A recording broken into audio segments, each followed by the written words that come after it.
viens ici parce que je vis avec une femme qui est féministe et intéressée par le thème, très informée. Donc en fait, je l'accompagne. Je pensais que ça serait très ennuyeux. Et en fait, je trouve ça très sympa, très joyeux. Je trouve sympa aussi qu'il y ait des jeunes femmes. Et puis des dames pas toutes jeunes. Hein, je trouve ça très bien. Voilà, vachement bien.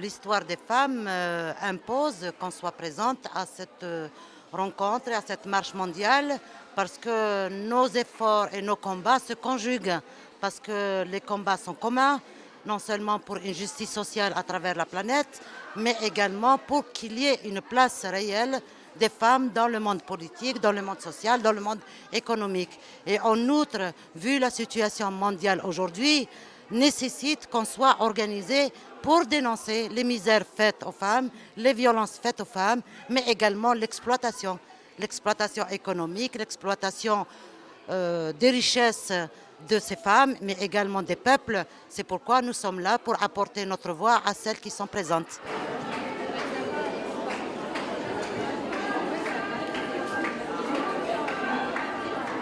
Si on part du fait que ce soit réglé mondialement, il faut qu'on ait la voix de toutes les femmes.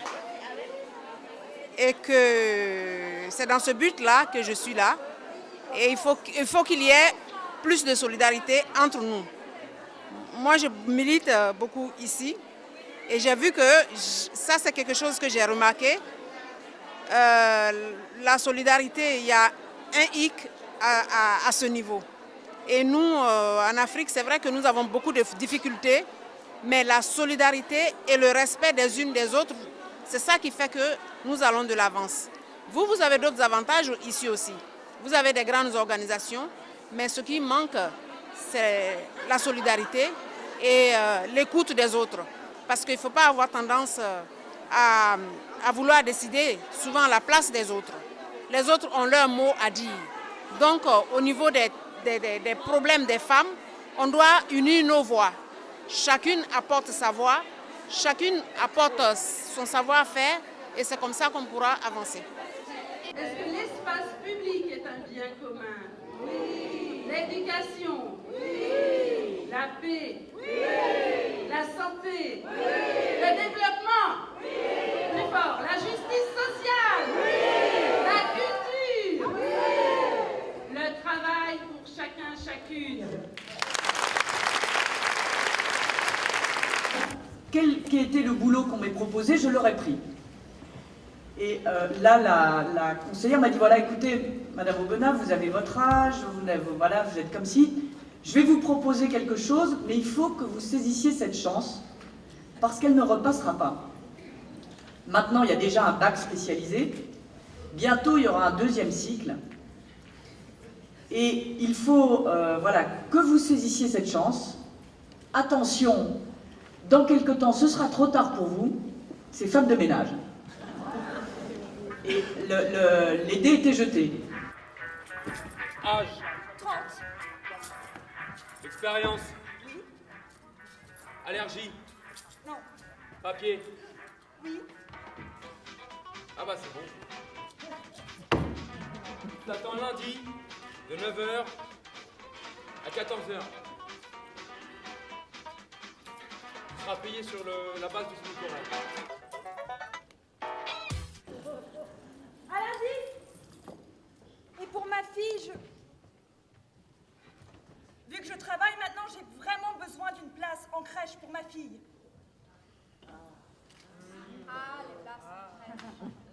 À chaque fois, on en vient à parler de ça. Et donc, le terme poli est, je le disais, famille monoparentale. Alors avant, on disait fille, mère, femme seule, femme élevant ses enfants. Et donc maintenant, il y a ce terme asexué de famille monoparentale, mais on sait que c'est que des femmes aussi. Hein, c'est comme faire les sanis, c'est que les femmes, ça se dit pas. Comme précaire, c'est que les femmes, ça se dit pas. Famille monoparentale, c'est que les femmes, mais ça se dit toujours pas.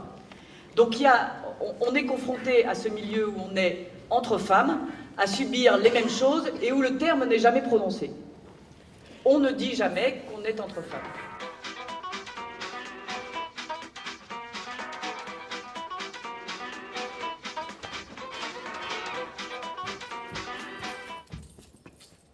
Combien de chambres? 7. 7? C'est tout? Il faut accélérer. Il y a eu un problème sur ma ligne de RER, j'habite très loin. Je il y a eu veux pas encore- savoir, d'accord? T'habites loin, t'as des problèmes de RER, tout ça. Ça te regarde, ok? Avant 9h, tu fais ce que tu veux. C'est ta vie. Mais par contre, à 9h, tu dois être là. Ok? Ça me regarde. Bon, oh! Vous attendez quoi, là? Travail!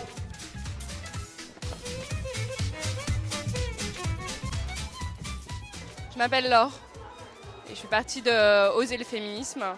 Et je pense que c'est très important aujourd'hui de prendre part à cette marche pour déjà se voir qu'on n'est pas tout seul à militer, prendre conscience de l'ampleur du mouvement et des jeunes générations qui côtoient les plus anciennes, d'avoir vraiment un échange d'expérience, de savoir et de reprendre le goût aussi de militer, de garder ce goût-là et d'avoir de nouvelles alternatives parce que en rencontrant des gens de Lyon, de Bolivie ou de Palestine, on apprend comment se forment des alternatives et on apprend que ce mouvement il est fort, qu'il est puissant et que oui il y a des alternatives possibles et qu'on peut être optimiste aujourd'hui et qu'on doit garder confiance et être déterminé.